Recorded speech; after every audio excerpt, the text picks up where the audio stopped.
Hello friends, welcome to Awdhesh Academy. Friends, today we are going to solve some problems relating to General Studies Paper 4, Ethics, Integrity and Aptitude. And today we are going to take up the questions which has been asked in the Civil Services examination relating to the topic Ethics and Human Interface. So let us first take the problem which was asked in the Civil Services examination 2013. The question was, what do you understand by values and ethics? In what way is it important to be ethical along with being professionally competent? Now, this is a question which requires a little bit of imagination, because normally you will read in the books about what is values, what is ethics, but how it is connected with the professional competency and how you should be professionally competent also along with being ethical is something which you will generally not find in the syllabus, because this is something where you have to use your imagination, skills, experience of your life. So let's divide the question into three parts. What is value, what is ethics, and why you should be ethical along with professionally competent. That means if you are ethical but not professionally competent, it is not good. That means you should be ethical as well as professionally competent. This is what you have to explain. So let us now answer this question. We know the definition of values. Values means the principles or standards of behavior of one's judgment of what is important in life. It differentiates between good and bad. So broadly speaking, what is the meaning of value? We value something highly, we value something lowly. For example, truth is of higher value, lying is of a lower value, honesty higher value, corruption lower value. So basically, values define what is good and what is bad, what you should do and what you should not do. Ethics is a branch of philosophy that involves systematizing, defending, and recommending the concept of right and wrong conduct. So please see the difference. Ethics is something which is a branch of philosophy. So you can find well laid down theories in ethics. There are different theories which may be contradicting to each other also. But ultimately, the purpose of the theory is that they will tell you what is right and what is wrong. The values tells you what is good and what is bad, and therefore there is a continuity in that. Goodness is never 100%, badness is never 100%. But as far as the right and wrong is concerned, you can either choose it or you can lose it. That means either it is right or it is wrong. And so you have to make a very clear-cut choices. Ethics is necessary but not sufficient for the right conduct. When you want to do the right things in your life, ethics is a necessary condition.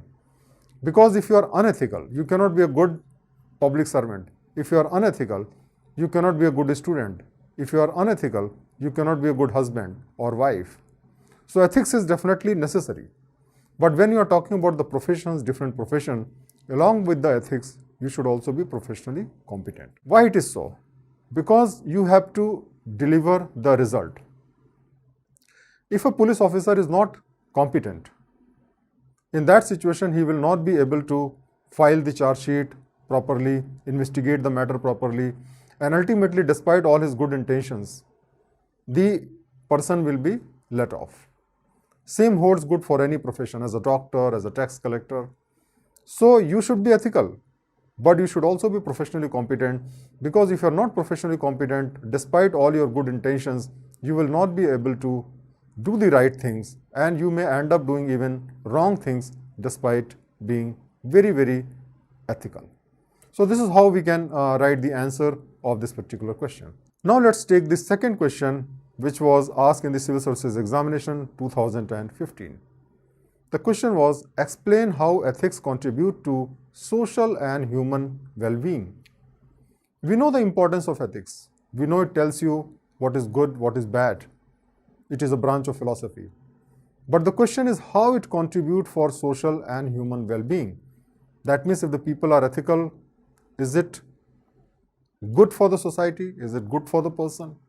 So we can ask questions like, what is ethics? What is social well-being? What is human well-being? And how ethics contribute to social and human well-being. So these are a couple of questions which we can connect with this particular question, and then once we write the answer, we can write a great answer. So the first part, what is ethics?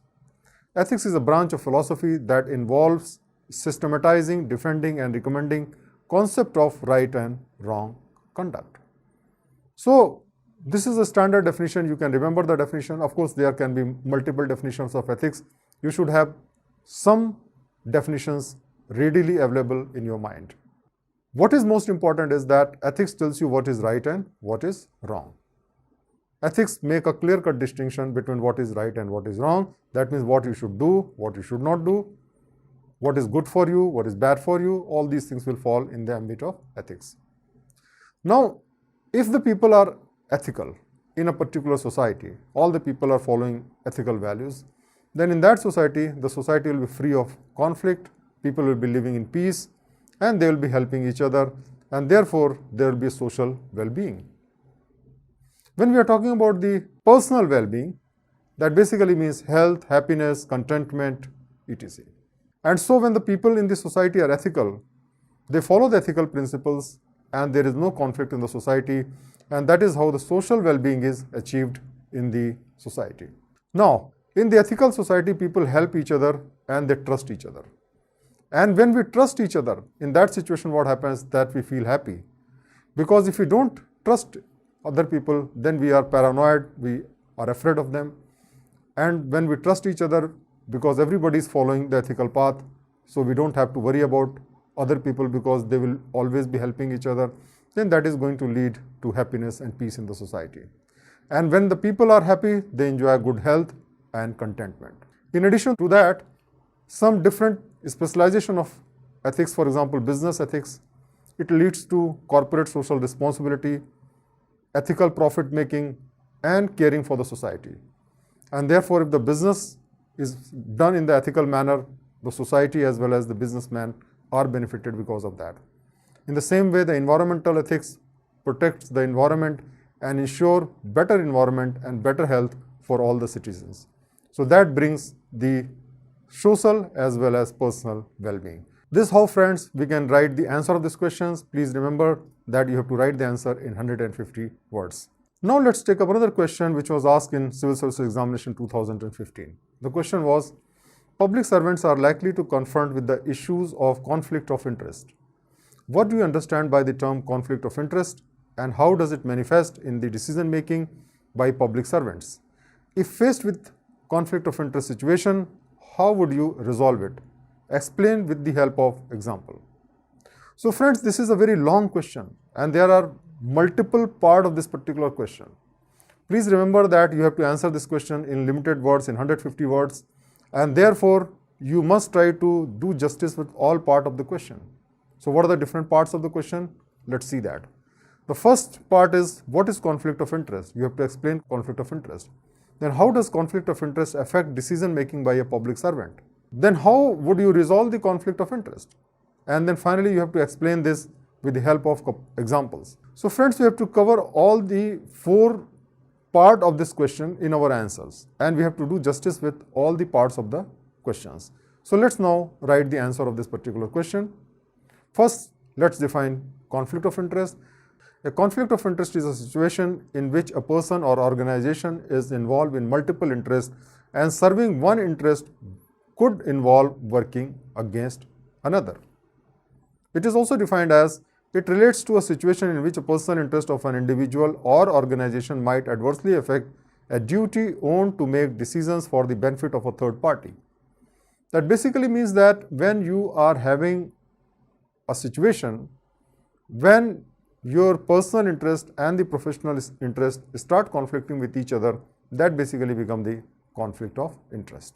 Now the problem with the conflict of interest is that in most of the situations people turn out favoring the private interest over the professional interest.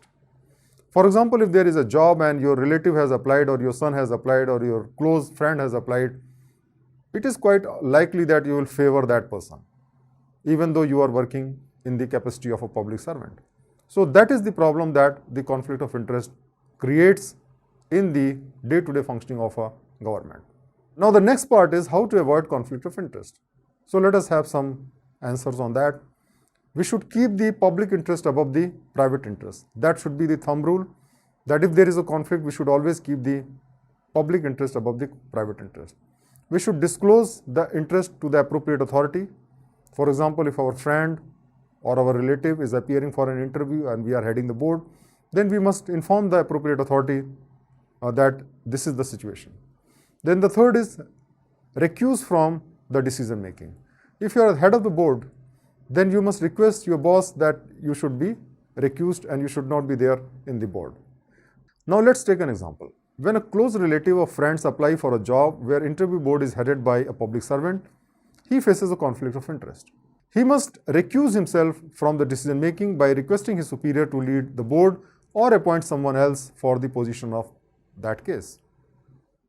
So if suppose your close relative or friend is appearing in that situation, you will not be able to take a fair decision, and so you can request that you may be recused from that particular case.